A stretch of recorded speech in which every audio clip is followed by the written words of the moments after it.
Welcome, everybody. A reading from the CrossFit Journal, Glassman Chipper number 19. Can I get an amen? Can I get a hallelujah? Hallelujah, brother. Hallelujah. A reading for the gospel, the old CrossFit Journal. Today we'll be talking about a better warm-up. But until we get there, we've got some business to talk about. Some business? Yeah. Welcome to Get With The Programming. I'm Chase Ingram. I'm Captain America. Along with Bill Grumler. Wolverine. And I saw a video this morning. So we'll get to the Glassman gospel here in a little bit. But I had some things to talk about. I don't know if it's like grievances to air.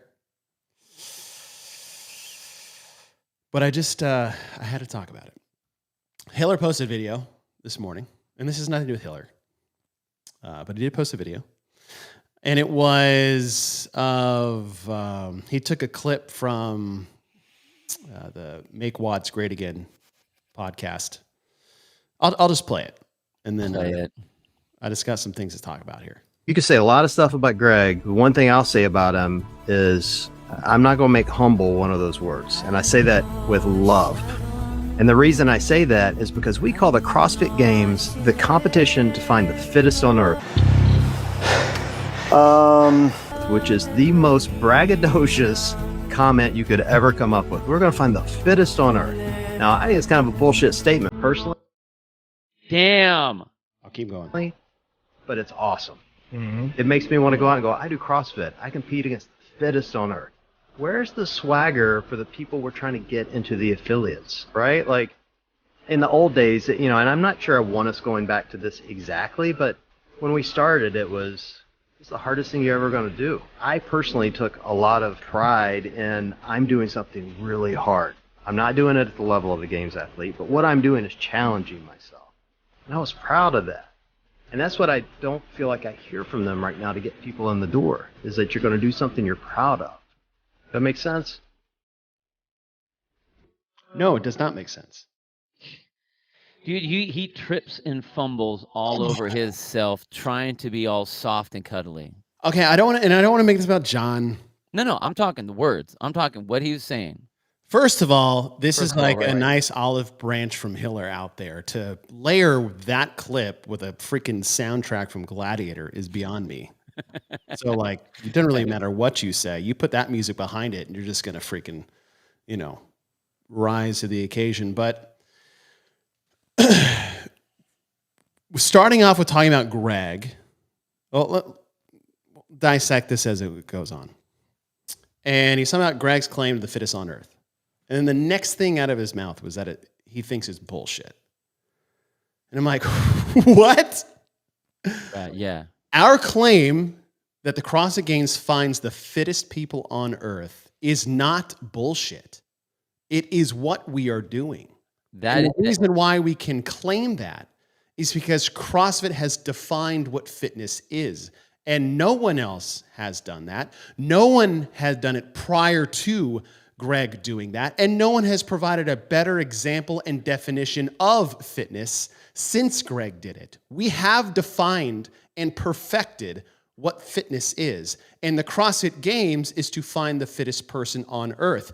Keep in mind, we are talking about our definition of fitness that we have proved through decades of empirical data and millions of people across the world, from grandmother to the CrossFit Games champion. We have defined that and perfected that, and the CrossFit Games exudes that we are finding the fittest person on earth. The problem with people's perception of that statement is they think we're talking about something other than fitness, of which we have defined.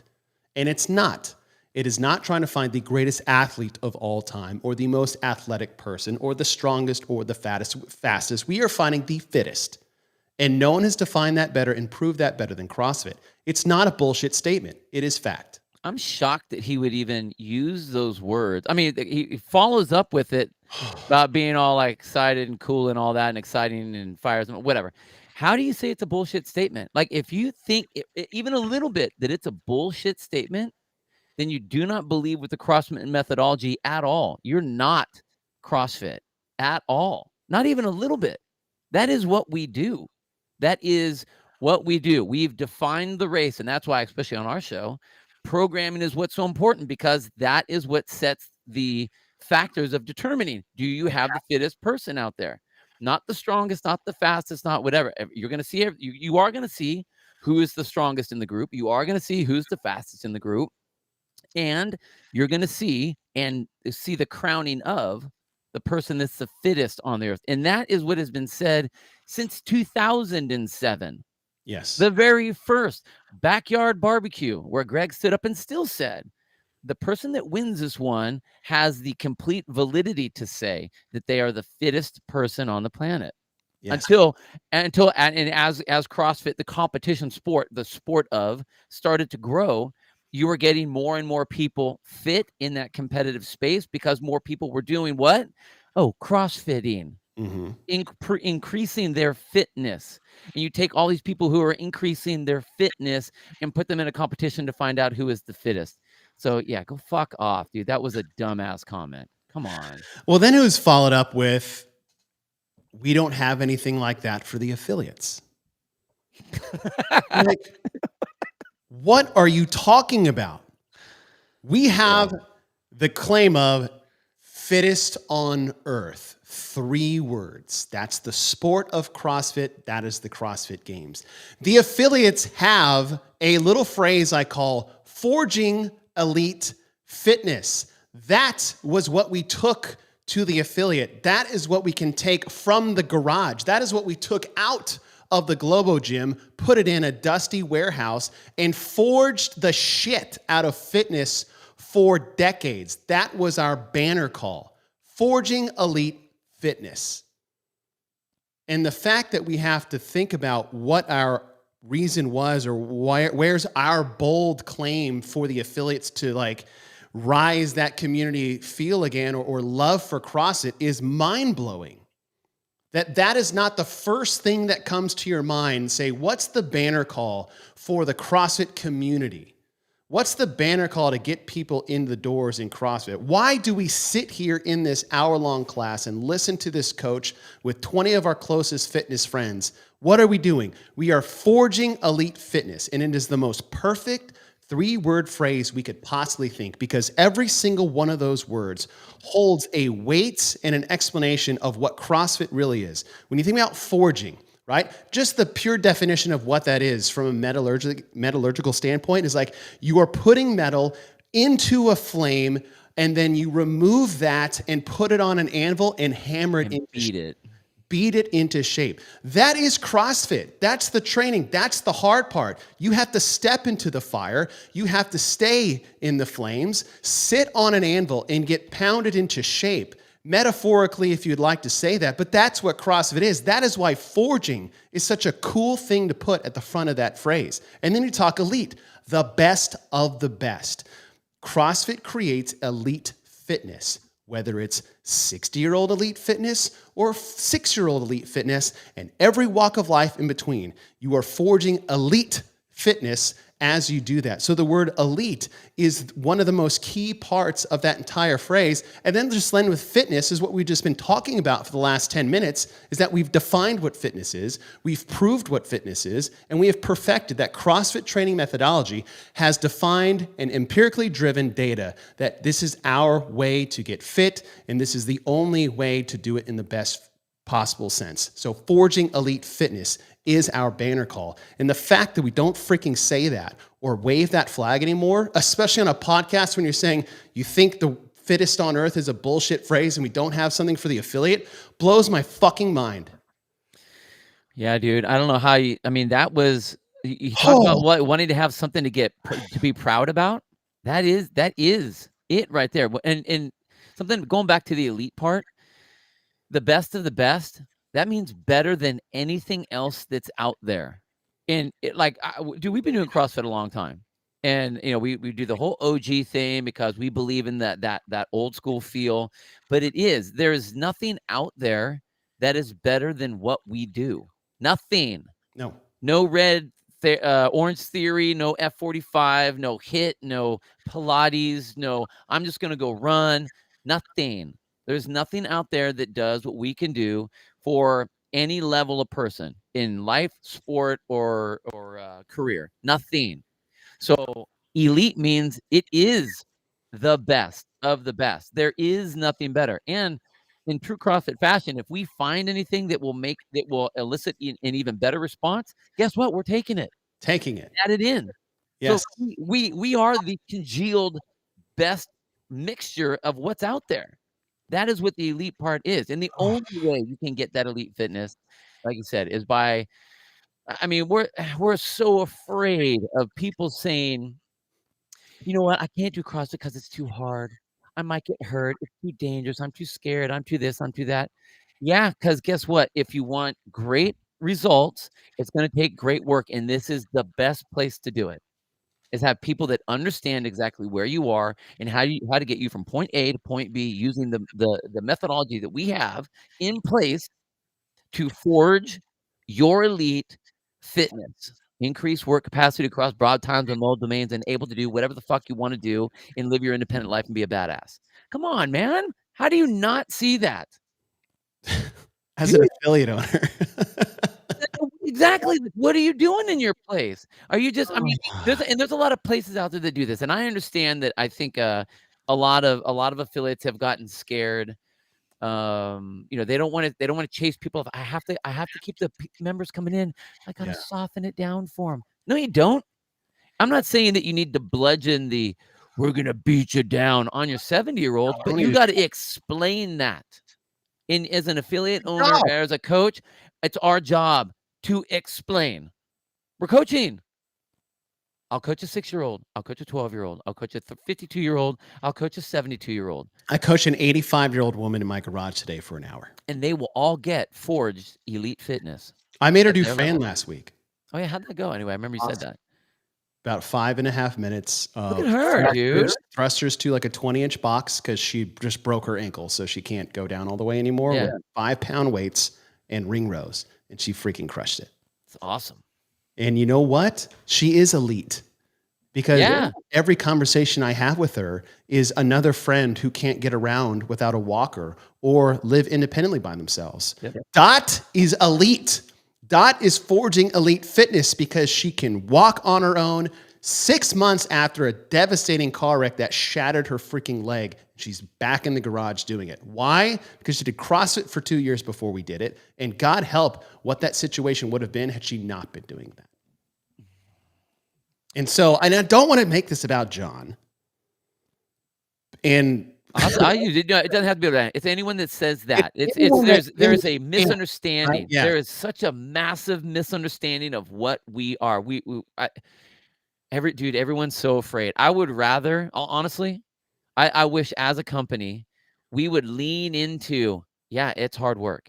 I would rather lean into that than lean into, it's okay. Well, don't be afraid. It'll be fine. Come on, man. It's fine. It's fine. It is fine. What was the other one? In the old days, dude, they were good ones, man. Like Trample the Dead and one is like Smoky Like Cheap Smoky Like. I mean, it is great. There's actually one I'm going to throw in here once we get into this article. We're here not to like get on a soapbox, but today, like once I saw Hiller's video, I was like, I'm done. I'm a gasket blew in my brain, and I'm glad this like as heated I just got. Like if this had happened at 10 o'clock in the morning, I don't know what I would have done. Canceled myself, something would have happened. But the reason why it's not there is because nobody has the balls to do it anymore. Not because CrossFit's not doing it. It's not CrossFit's fucking job. It would help. But like the fact that people sit around, like if the OGs are sitting around and not saying it anymore, that's just as much on them as anybody else. And I'm not saying John is, because like if you don't believe in the fittest on earth and can't remember Forged Elite Fitness, you are not, right? Right? But everyone's sitting around. This is what we did. This is the whole point. This is the whole point of the OG culture movement that we created. Mm-hmm. Or sorry, didn't create, reinvigorated. We'll say. I was going to say rebirthed. Rebirthed, right? We did not create this, nor do we claim to. Despite my misspeaking for a second there, is that It's always been there, and it will go away if you let it. Right? Like if say HQ doesn't come out and say that, it doesn't mean we don't. Right? Like we can foster this and push this forward and it should be on everybody's shoulders in this community just as much as CrossFit. You can't just sit there and wait for dad to take care of us. No, well, I will agree partially that it definitely does, because if the flame goes out, then you can't forge shit if the flame goes out, right?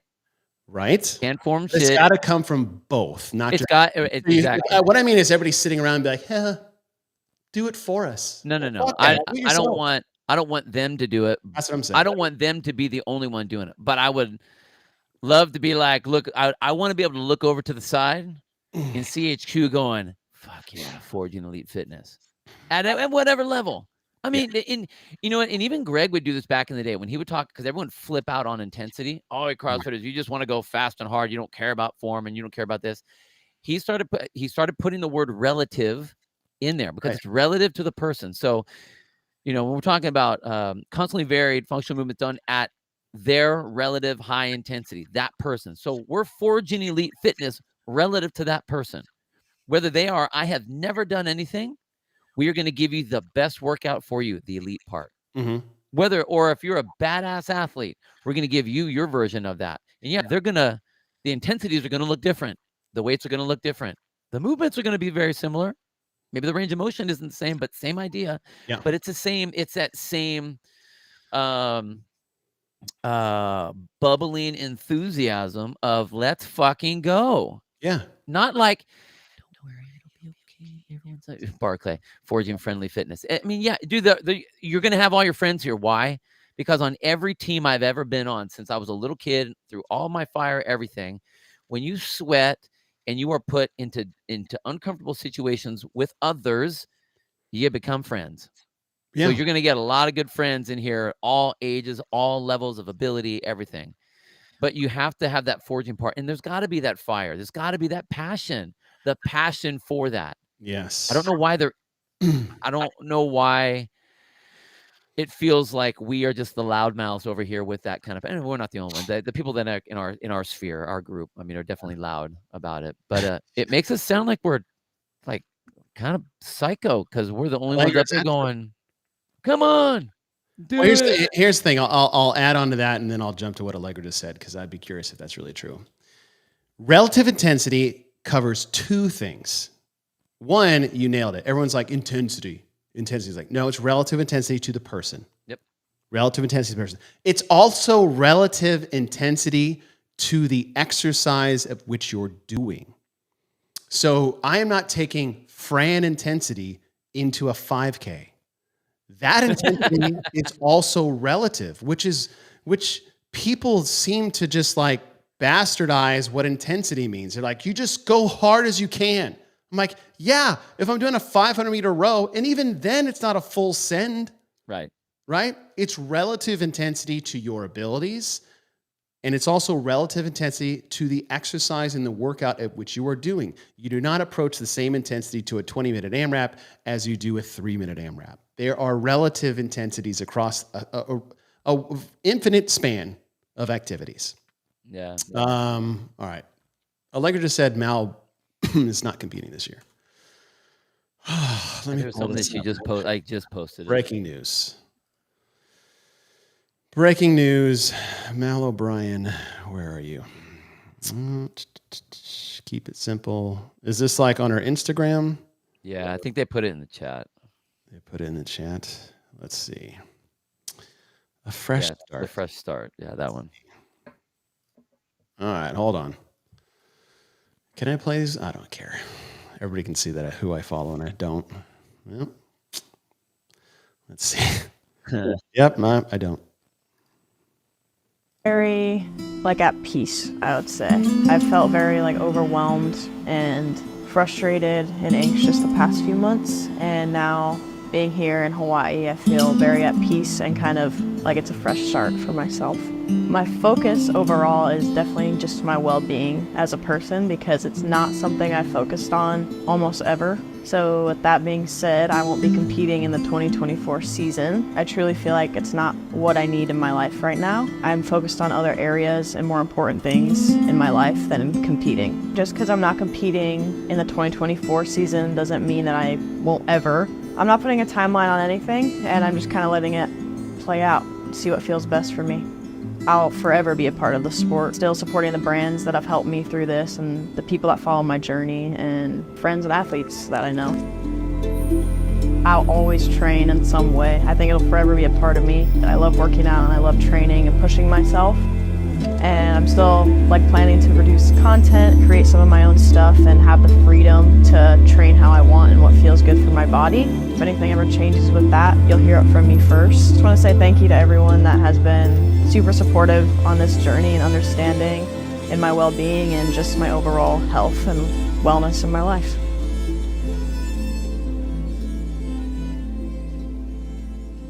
All right. First and foremost, Mel, I hope you find peace and happiness, and Totally. yeah, I hope that invests for you. And the second piece of advice is stop worrying about the sport and get into affiliate. Yeah, totally. If you're going to keep on working out, become part of the community. Like go to a CrossFit gym, get out of HWPO's training dungeon and go join an affiliate and be a part of the community around a group of supportive people that will support you in your journey. And I'm not saying Matt and O'Keefe and all those people don't support Mal. They clearly do. But the last thing I want to hear from you is the sport. Just stop worrying about that. Get out of the sport. I think that win an affiliate. Yeah. I mean, one, she didn't have to make that video. You don't have to make this big, long, heavy duty music in the background, highly produced thing about it's a sorrowful. Dude, you're a young kid, man. You don't want to do it. Cool. It's all right. Be a kid. Jeez, all right. You're what? Maybe 20? Yeah. Maybe. It's fine. Go be a kid, please. Please go be happy. But forget the sport. She doesn't owe anybody anything. She's done her thing. If that's the way she's going, then cool, man. That's fine. But she really. Man, you talk about if you're hurting on something or you had a really hard time with something and you want to be around supportive people, who wouldn't be supportive of her if she was an affiliate doing what everyone else is doing? And do that, and you're in Hawaii, man, do that and then go out and surf afterwards. Cool. I would love to do that. Are you kidding me? I get it. That would be awesome. Right. Anyway. Right on, Mel. Please. Go do you, dude. Yeah, go do you. Do you, please. But the last thing I wanted to hear is I don't know about the sport, and I still love the sport. Fuck the sport. Right. Right. Fuck the sport. Find go home. Or wherever you find home, right? Home is where your heart is. That's not a cliche phrase. It's home would technically be San Antonio with my parents, but I live in Dallas and my family's here. This is where my heart and my soul is. Right. Go whatever makes you happy. Stay in Hawaii. Yeah, totally. Dude, what a beautiful place. You can't get in an affiliate, please. What better content could we get for CrossFit and yourself than your affiliate journey? All our old people say what's changed in the last 7 years when CrossFit is at its heyday, right? The sport and the community and the number of affiliates we had and the open and around the open time, we always talk about 2018, right? That was the year. Now, that wasn't the year that we had the most affiliates. That was actually 2014. Yep. Right? But there was a reason for that. It was too easy to open an affiliate. But the reason why we had this draw and this surge from 2012 to 18 is because most of the affiliates, owners, and coaches were the games athletes because they had the time freedom and lifestyle to train for the CrossFit Games. And then it became more professional. And they're well, I can't be coaching in a CrossFit gym. I've got to be training for the CrossFit Games. I can't own a CrossFit gym. I've got to be training for the CrossFit Games. I can't do the group class because I got to be training for the CrossFit Games. And slowly we remove these people out of the community and into the sport. And then that void came, right? I don't want to hear you talk about the sport, Mel. You don't need it. And I'm not going to tell you what to do. Clearly, you don't need it. Yeah, clearly you don't need it, right? But damn, you talk about the like just overall vibe of a community around you of support and like of all walks of life. You find that in an affiliate and only in an affiliate. So I wish you all the best, Mal. But yeah, I mean, I didn't think she was coming to come back, but I didn't think she was either. Gosh, this show, we're so stuck. It's a good thing this article's 2 pages long. It's kind of like 1.5 even. It's not even like a good. I gotta replay the music. Corey, I'm so glad Bill fixed the tape on his whiteboard. I don't know if he fixed the tape or he just moved the camera. I just moved the camera over so you couldn't see it. No, I fixed it. Yeah, I mean, so like, you know, like I was talking about, it's like, what's the difference? It's like, because look at Rich Froning, Ben Smith, Scott Panchek, all 3 affiliate owners, right? In the affiliate, changing lives, building their brands and empires, but it's still under the umbrella of the CrossFit community. I mean, Rich was on staff for a short amount of time, but he still did it. Yeah. And like, think of other personalities in space. Like, how many of us are under like the Adrian Bosman umbrella of level 1s or level 2s, or even Roy McKernan? Like, I was just talking to this morning, and like Roy says, "Boz to my level 2." I was like, "So did me." Yeah. My level 2. Yeah. Actually, it's called a coach's prep course at the time. Yeah. Right. But it's like, that is the part that is missing. Everyone's like, "Oh, what's the disconnect?" It's because the athletes are no longer a part of the community. Right. Which is really sad. I mean, I know that I don't mean it like they don't care about it. No, it's the sport that made them. You know what I mean? I mean, like, okay, we have athletes that are involved in other sports and things, but this is where they're known for mostly. And it is difficult because I think this is probably the only real sport where the community is so tied, not just as fans, but as, I mean, we all do the Open. So we all get on the same start line as all the big names. And that's one of the most important things about the Open, is it does tie all of us together. So when we go through 24.1, all of the people that are going to be competing in the 2024 CrossFit Games also did 24.1 and all got on the line, and we all know what they did, and we know exactly what it felt like when they did whatever it was, thrusters or whatever the things are. So we have that connection. We always talk about needing to have that split. Graham Holmberg owned an affiliate. Totally. I mean, all of them. Chris Spieler. I mean, go through the Matt Chan. Go through the list. You know, Dan Tominski, Jason Khalipa. I mean, how many champions owned affiliates outside of Matt? Right. All of them. Right. Oh, now not Justin. But you had the sport of and the training methodology of, but it's still under that umbrella of CrossFit, you know, and it's still really tight, even though the athletes they're becoming, that's their single sport, is just doing that. You know, they're not doing all the coaching and all the other stuff. So anyway. Yeah. Anyway, that being said, I wish her all the best. And it's funny. It's like, Boz said he didn't like to give advice, like as tell people to do. I was like, all right, that's a extreme way to view that. My shared experience is some of the best moments and important times of my life outside getting married and having kids has happened in the affiliate. And it was more about my relationship with other people and what maybe they were going through versus anything I've ever done as an individual. Yeah. And so I would offer my 2 cents of try it out. Give it a shot. But yeah, all right. So Mel is officially not competing this year. I feel like, weren't we on like during the last time she said she wasn't competing last year? Somehow. Right. Somehow we had talked about that. But all right, let's get back to what we are here for shits. I'll play the music again. Oh, there we go. There we go. Let's get back to business. Welcome, everyone. The Gospel of Greg Glassman Chipper, assembled by Mike Workington. If you guys are watching on YouTube, we just dropped the link. Oh, don't do that. Don't click that one. Or fuck it, click that one. You'll be on the show. Oh, do be careful. Nothing lets you in. Don't click that one. Article today is just simply called The Warm-Up. The Warm-Up. If you guys follow us on Patreon, thank you. Thank you for support. It goes a long way. It allows us to do the small things that we love to do to support our community at large. We got one of those things just being taking the time and energy to build some shows, like the show we're going to do tomorrow. That is not what I wanted to show you.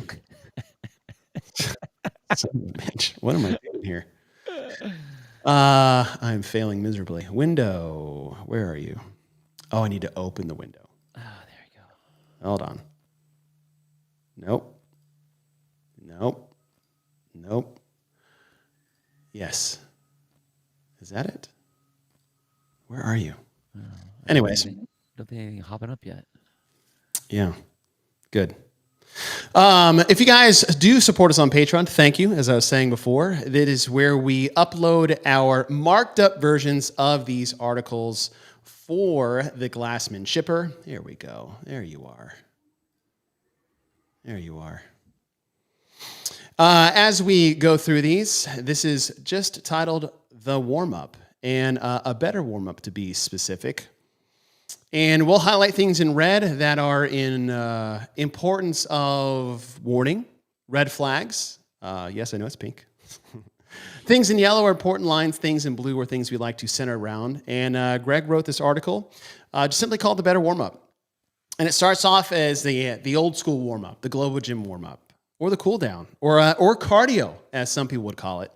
And Greg says it's largely a waste of time and that it will not improve flexibility, does not involve the whole body or major functional movements, misses an ideal opportunity of reinforcing and practicing some critical exercises, and poorly prepares an athlete for rigorous athletic training. And he's talking about, like, hey, hop on a bike for 20 minutes. It'll get you warm. It'll get your heart rate up. It'll get the blood pumping. It won't get you ready for anything else. Mm-mm. And Greg says, we need a warm-up that will increase body temperature and heart rate while providing some stretching, stimulate the entire body and major biomechanical functions, provide practice for basic movements, and finally, prepare for rigorous athletic training. I'm just going to say athletic training one more time because the Instagram post that CrossFit put up about my quote about if you are training in a CrossFit affiliate, you are an athlete. By the way, Greg said that, fuck nuts. All the heroes in the comments saying that's just above and beyond. No. Athletic training, rigorous athletic training. Forging Elite Fitness makes athletes. You're an athlete if you're Forging Elite Fitness. It says the CrossFit warm-up satisfies our needs. The essential features of our warm-up are that they include a stretch, a major hip leg extension, trunk and hip extension and flexion, pushing and pulling movements. The combinations of these patterns are limitless. Sounds a lot like CrossFit workouts to me. Push, pull, squat, core, jump. Not one movement suffices all of them. You actually have a nearly unlimited supply of movements to hit these type of movement combinations. And says the movements used are largely depend on our athletic development, but over time, more challenging movements can be included without being a whole workout. And I put that at the end because if you want to hear one of those old school CrossFit phrases is what, Bill? Our warm-up is your workout. Our warm-up is your workout. It used to be a shirt. It used to be a point of pride. Our warm-up is your workout. And you know what? He was right. You put a lot of people through their first CrossFit class, and what do? We don't sit on a bike for 20 minutes. We don't go for a 5-minute walk only, right? We prime your body with movement patterns that are going to appear in your workout, as well as do general and specific training to prep you for those movements like progressions, mini sets, and increasing intensity bouts to prime the system. And Greg puts up here in the quote, CrossFit warm-up, Samson stretch, overhead squat, sit-up, back extension, pull-up, and dip. 6 movements he has put into the CrossFit warm-up. And Bill, I mean, just like go through those 6 and just like walk through how just running through this, say 5 to 10 reps at each, maybe 2 or 3 rounds. Yeah, totally. What that primes and sets people up for. Well, you're wanting to have, especially if it's the basic. You don't know where they're coming from. Did they just come up? Is it an early morning class where they were in bed all night long? Are they just coming from work? They've been sitting down all day long. You need to open up the hips. You need to, get some fluid moving in those knees. You got to get those joints moving and rotating. So if you look at the way he has it set up here, you're hitting all of those pieces. And you can prime them up nice and easy. You can do 3 rounds of 10 or 3 rounds of 5, or you go from do a round of 5 and then a round of 10 and then a round of 15 as you're warming up. But it's really important, I think, for getting the entire body moving and ready to go. We do something very similar to this. It's 6 movements. It's push-ups, pull-ups, sit-ups, air squats, overhead squats, push press, or shoulder press overhead. Was that the one that it's Amundsen? Yeah, so there's Amundsen right there with a lot of hair, actually, which is really silly. But he would do that. That would be his. He had some dips in there and a couple other ones. But, I mean, same basic, very, very general warm-up. But if you think about all of those movements, there isn't one movement that we're going to do in any of our training that didn't get hit by those 6. Snatch, got it. Got your overhead squat. You got your squats. Cleans, you got that front squat position. Any pressing that you're going to be doing burpees, you have your push-ups, any kind of midline stuff, you warmed it up with some sit-ups. You have your shoulder press, so you have that shoulder girdle at least being warmed up. Pull-ups, you got your pulling stuff that you did. I mean, you hit everything. And what's really great is not just for the person coming in, but for the trainer, I now get to see what sort of deficiencies you might have that day. Maybe you're a drop-in person. It's like, oh, yeah, are you hurt? Well, I'm not hurt. I'm this, I'm that. I'm like, okay, cool. As you're running down through the warm-up and you're seeing, now I can see, oh, I got a foot that's turned out weird, a different way. Oh, the knee doesn't come out all the way. Oh, they're not able to go down to depth. Oh, they have a really hard time on the pull-ups. And I know that we have pull-ups today in the workout. So I'm already sitting there thinking, what sort of things can I give them to make the workout for them work great today? I see them go through every single movement. So as a coach, I see them go through every single movement. So I know how to make the workout best for them that day. They get to practice those movements every single day that they come in here. Because guess what? You have to practice. I mean, we talk about virtuosity, right? Perfect push-ups, perfect air squats, perfect overhead squats, perfect pulling positions. You nail all those. And so that's really great. And we do the Hampton stretch when we do our like a joint mobility piece that we do before we get into our warm-up. So we always throw that in there too, more like a like the lizard or the pigeon pose, that type of thing. Yeah. So we'll do that. So we hit all. This is really important to us. I want everyone to be ready to go for the workout that we're going to put them into. It's important. Yeah, and the thing here too is, like, if you guys are watching on YouTube, this is the Samson stretch that both of them are doing. Is like, the reason why this is so nice is because it stretches so many different parts of the body while engaging so many different parts of the body, right? So if you see this lunge position, right, that back knee going down, that's going to stretch the front part of your hip flexor. That front foot going forward is actually going to get the hamstrings and groin a bit, right? The hands going overhead in a split position allows athletes that have poor mobility to actually get any better overhead position. That's why people split jerk. That's why people split snatch. Is that when you split your legs, you can actually get in a better overhead position versus, well, I'm stuck here. I can't stretch my feet together. All right, split your feet, drop a knee, and you can actually get way more range of motion out of that, which will in turn help that position, which is why they take that right into an overhead squat. If you guys know anything about functional movements, the movements themselves are mobility. The ability to get into a deep, perfect squat with an upright torso and your heels on the floor and knees tracking over your toes mobilize you as much as warm you up. It's the beauty of all functional movements. And the fact that you do that with, say, an overhead squat, that is now going to force your upper body to mobilize as well and stabilize. It's like holding on to that damn PVC pipe and keeping it in that frontal plane is going to light your shoulders up like nothing else. Right? And then something like a sit-up. Okay, we're going to activate the core. We're going to flex the body. An extension, right? Rapid hip extension is the number one thing for athletic development. We've said that in previous articles. Pull-up, great. If you can't do a pull-up, it comes down here and gives you options. If you can't do dips, it's just a pull and a push. Pick a combination. It has pull-up and dip here, but it doesn't have to be specifically to that. And as we get, I always screw this up. There we go. And as we get a little lower, right? The CrossFit warm-up checks all the boxes, elevates body temperature, elevates cardiorespiratory rate, incorporates stretching, develops critical functions and movements, works the whole body, and prepares for rigorous athletic movement. And what I like about here is that it's this elevates cardiorespiratory rate. And I love this is, I think everybody's experienced this, regardless of your level of fitness. If you walk up one flight of stairs, once you get to the top, you have never felt like a less fit human being. Does that happen to you too? It's that initial like, just the 10 steps. And then someone from like, especially when I worked in the office, they would come around the corner and be like, bro, I thought you worked out. I'm like, shut up. It's not my fault. Right. I don't know what it is. And here's what it is that it's like, you ever play a pickup basketball game or anything that encourages just like rapid movement? Like the first 5 minutes, you're just kind of like sitting there huffing and puffing a little bit. And then once you get past that, which I call it the first wind, right? Once you get past that, then I'm good. I'm good for an hour. Yeah. Right? You got to get the first wind out of the way in the warm up. The last thing you want is that first wind to hit you 5 minutes into your workout, which people do, right? They're like, oh, well, just, a little stretch and walking on a treadmill or even sitting on a bike for 20 minutes isn't going to hit that. You got to hit that with a splash of intensity. Right. Raise that heart rate, feel like you're out of shape, panic, and then realize you're going to be fine once the workout starts.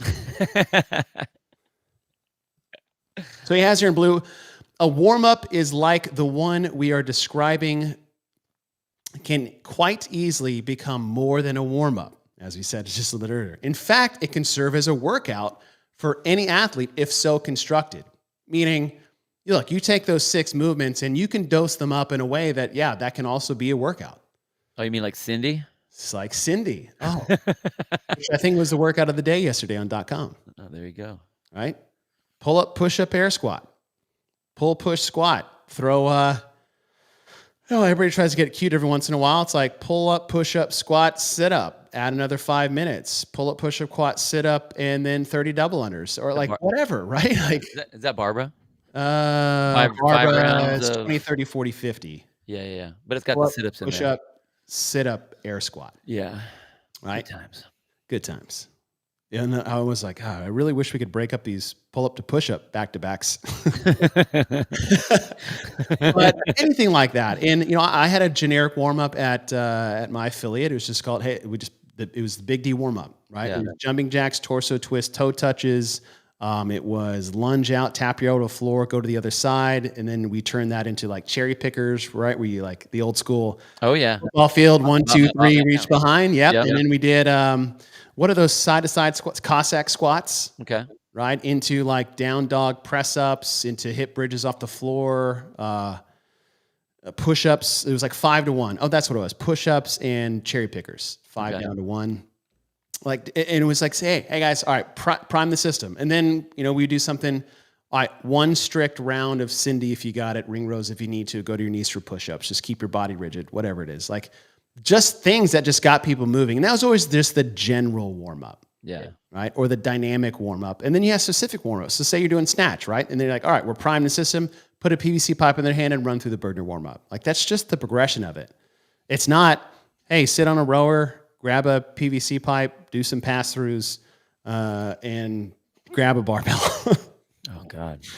And to that point is, as we expand on the warm-up itself, is incrementalism, patience, and practice will be the basic calisthenic movements as easy as riding a bike and provide widely greater benefit. So these generic warm-ups are as easy as, say, sitting on a bike for 20 minutes, right? Yet pass through you and prime you better than anything could. And it says, like, specifically if you're taking this, is like, dose them up appropriately. Oh, sounds like scaling. Sounds like relative intensity, relevant warm-up intensity. It's like, all right, guys, 10 pull-ups, 10 push-ups, 10 air squats. If you guys don't have 10 pull-ups, give me 10 kip swings on the bar for round 1, 10 ring rows round 2, and then just, 3 pull-ups if you got them for round 3. Well, got it. Scale the warm-ups just like you do your workout. That's right. And I put a fancy phrase in here, synaptic facilitation. I was like, okay. Also known as grease in the groove, and Greg just called it practice. And it's our contention that all exercises have a stronger neurological component that is commonly recognized, meaning if you constantly grease that groove or practice that movement or skill in your warm-up, you get double the touches on the day to improve the movement for long-term. I think they did that piece right there is massive. I should have put that in blue. Massive, yeah. I mean, again, it's virtuosity, right? And this is a time when you're not stressed. Oh, how many times you say, do it perfectly, please. It's warm up. Right. It's a warm up. I don't care how fast you do it. Like, just make them perfect, because they won't be, again, if you're in the workout, they aren't going to be picture perfect in the workout, because then you're not doing the workout. So you want perfect movement here so that you could have good movement during the workout. Yeah. It says, in any case, success with high rep calisthenic movements like the pull-up, squat, dip, and sit-up will make you, as I get to this part, where are you? There you are. Stronger, improve your stamina, and won't come to be without regular practice, meaning what we just said. More practice. And that's it. And the big thing here for that is just making sure that your warm-ups are primed, designed, and applied to support the workout you're about to do and can help keep touches on specific skills, drills, always moving forward. The warm-up is not something that should just be pushed to the side. Hey, 2 minutes on the bike, 2 minutes on the rower. All right, let's go. Yeah. So that's it. That's it. It's just that easy. A better warm-up. It's just that easy. All right, before we bounce, tomorrow night, 7 p.m. Central, 5 p.m. Pacific Standard Time, we are going to bring on the show a panel of experts, one of those being Mr. Bill Grunler, as you guys see. Thank you very much. Right in front of your screen. And we are going to predict the winner of the 2024 CrossFit Games between Laurel Horvath and Tia Toomey. Make sure you tune in, because we are going to create a trip down memory lane, a little history, should we dabble with. The boys are going to be guessing head-to-head competition, maybe by how much. Barclay is going to get a kick out of this one because I'm using numbers, and then he's going to chime in and say, these are stupid numbers, and I don't care. And we are going to get to the end of the rainbow and answer the question, who will win the 2024 CrossFit Games? So join us tomorrow night. Grab a friend, grab a drink, get on your computer, join us in the comments. It is going to be a lot of fun. We've got a lot of things in store for you guys. It'll be a party, and we want you guys to party with us. So, Bill, I'll see you tomorrow. Bye. Bye, everybody. Mel, proud of you. Stay happy. Go to affiliate.